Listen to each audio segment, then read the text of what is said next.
Well, hello, hello, hello. Crisis averted. I thought my phone had finally broken. I've been using it for a couple of months now with the bottom screen broken, basically. So I've had to learn how to touch type. I've had to make do with what I have in order to continue broadcasting my message, which is what Australia used to be really good at. We used to make do with what we have, and now, thanks to the Labor Party forgetting its roots as hardworking shearers and concentrating more on its roots on BHP mines, we've got the whole country in a bit of a fucking tizzy.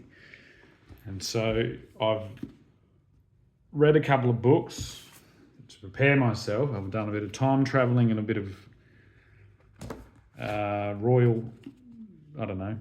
research. And I've come up with a solution that doesn't mean communism. The Labor Party, until recently, has been very good at creating policies that do what they want, which is great.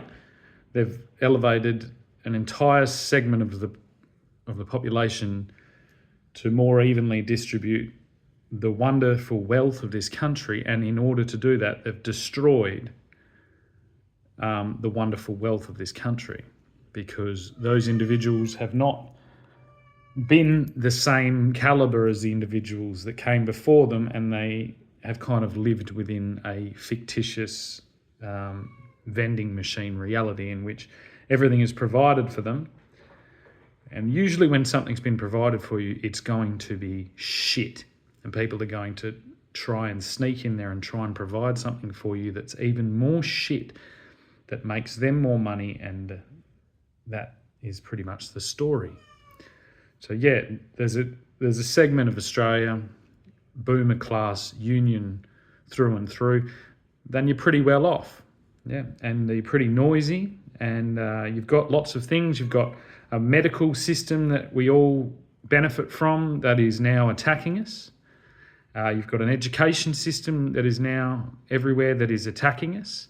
And you've got a generation of brainwashed morons that are now attacking us. And you're trying to get rid of the sheep that are the origins of your party. So rather than all that nonsense, I thought I'd just step in here and say I've got the basics of a solution for Western Australia and probably the rest of the country. Because basically what we have is we have a bunch of land owners that don't have any money or time or relatives that want to do anything to do with fixing and innovating the largest environmental problem that is left over from 10,000 years of escalation of the problem. We just got quicker, and that had a benefit, and it also had a detriment. And now so we have a large detriment in this society, and the problem is that these people are kind of thinking that they're sitting on these large estates of abundance and money, and they're not. They're barely profitable businesses scraping by, mostly on debt and speculation of the city regions. And so the only solution is to keep cranking out city dwellers that are useless to prop up the overall value of the entire country, which the majority of it is either environment or degraded farmland. And what we don't have is anyone that knows how to fix it, or anyone with the money to fix it, or a marketplace that is going to respond adequately to products that may have a different pricing point due to their higher intensive capacity, but perhaps more environmentally and nutritionally valuable. That's a whole lot of words. So what we need is a bond system. We need to sell bonds, specifically that hold land and that hold regenerative agricultural concepts in land that you can buy. So you can, if you're a old person and you hold a large agricultural property and your children are basically trying to off you at every point so that they can presumably try and sell those thousands and thousands of acres that are in disrepair into some fictitious awaiting marketplace of people willing to pay that amount of money to go and do this incredibly complicated, difficult job in a market that is disappearing. That doesn't exist. So this is a way to transfer your property into bonds that we can then own as a country, that goes towards our skills towards doing this, at a global asset that we can have. And it's secured, like it's secured on what bonds should be secured on property, and it's on a escalating level of sustainability and environmental usage, and hopefully diverse markets. All kinds of things can go into this system if it's backed with something as secure as a bond. So we need the government to kind of give us the tick on it, and then we need some financial institutions to create the product, and then I will go and flog that product to these poor old people sitting on these properties to hopefully put a line, give them something to pass down generationally to perhaps their grandkids that have been stuck in front of Peppa Pig and ushered into a school that continuously makes them exposed to extremist ideals and, all this ridiculous socialist transhumanist agenda that is the only solution that the financial conglomerates of the urbanized United States has been able to pump down here is this nonsense. So we need something that works for everyone. We need a stable investment to secure us against some tricky times in the future. We need something that secures our land base for the benefit of all Australians. And we need something an avenue to push interested people into to be able to develop their skills and perhaps products and services and everything into a marketplace. And that can't be done individually. That would be me. This is me, and I've been attacked. So I don't have enough money to buy a large enough farm. I don't have enough money to invest really in anything larger than a very small hobby style farm. And this is the majority of people that want to do the work are in this same situation. So we need a product that sorts out all the problems. We need a solid investment strategy, which is why it should be classified as a bond, perhaps a 20-year yield bond.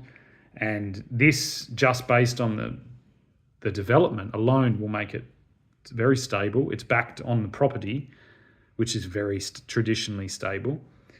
And I think when compared to an ever degrading economic situation with everything else, it becomes, kind of better performing than a gold standard. And this is before you get into doing any type of, conscious investing towards your maybe ideologies that you feel like we should not be degrading the planet constantly. That all comes on top. But as a base economic vehicle, this is perfect for everything. And it's completely different to what the Labor Party wants, because the Labor Party just wants to take it. They want to run you out of business and then take the land and give it to immigrants. I've got a memory of a thing of me holding up the West Australian. It says, single mum forced to live in a tent. My mum was born in a tent. They lived in a tent because that was how they got ahead. That's one generation. And now my mother is living under the blanket of the Labor Party's ever-increasing welfare state and has dispossessed me, who's trying to make improvements on the property that she obtained by divorcing my father. That's hell. It's hell on earth.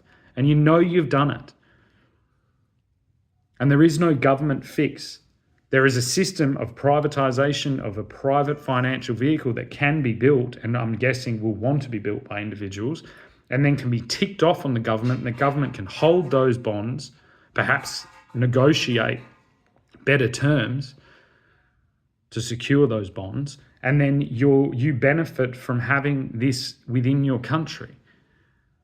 But no, we're not going to be run off our land by a greedy, bloated, unionised, that's forgotten its roots Labor Party, and exchanged for Uber drivers that they bring in, an Uber economy. We need slow and steady progress out of the problems that 10,000 years of human society has gotten us to. Not coloniser, not British Empire, not Australian, human. A lot of the immigrants are coming from areas that have been more so affected by this civilizational curse of destroying our land and then moving on somewhere else. How about we create a product that actually benefits from improving the land? If that had been done 10,000 years ago, where would we be now? We'd probably be in some higher level society, but we didn't know because we were spoiled. And now we're not spoiled. So rather than thinking we're all going to get around a campfire and hold hands and play guitar and, shoot seeds out of our navels into like an ever beautiful fucking utopian Eden, how about we do what has always been done and we incentivize it financially? And we give a vehicle for the people that have conservative financial views, and then they can say, well, we just waited. A product was made for us and we're going to use our resources financially sensibly that are going to do more bang for the buck than every bead-wearing, long-haired fucking yahoo that's sitting on the fucking dole. We've had enough of the midnight oil fucking, rah fucking hippie squad to last us 2 centuries. I have nothing wrong when you do it, you know what I mean, in your backyard and you do whatever, but it's like you spread that into our system. You need to be able to back it up, and you can't. There's just pandering towards what is increasingly just an aesthetic society of aesthetic concerned people, that as long as they wear the imported products that make them appear as though they're environmentally minded, that they are doing everything they can, whilst probably contributing more so than the most conservative of their opponents on the other side.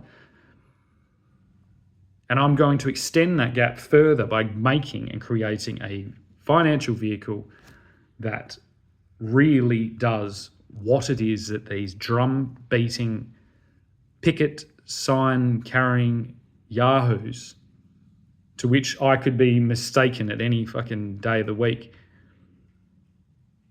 Because there's only one thing that makes things better. It's incentivize. We need to incentivize the correct behavior in a world that runs the same as it always has, by financial interests, by security interests, and then if we build it correctly, it will prosper.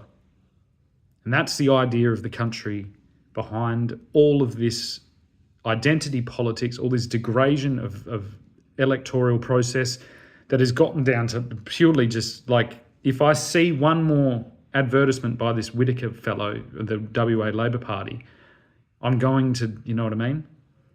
I don't know what I'm going to do.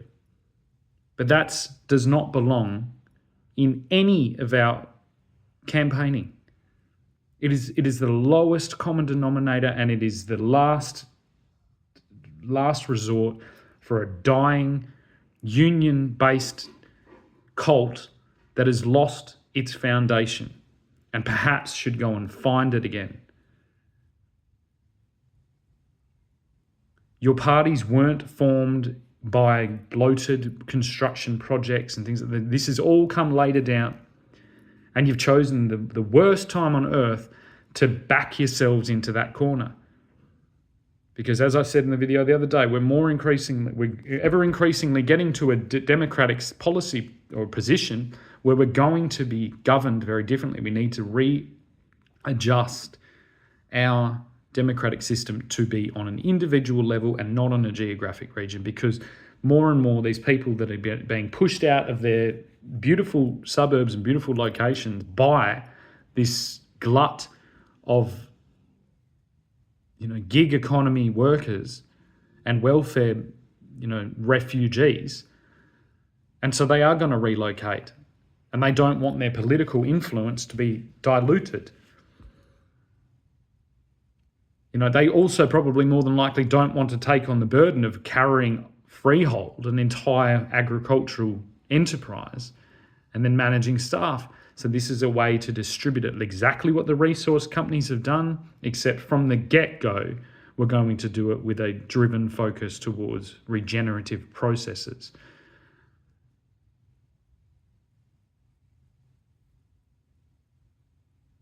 Yeah. Thank you for listening.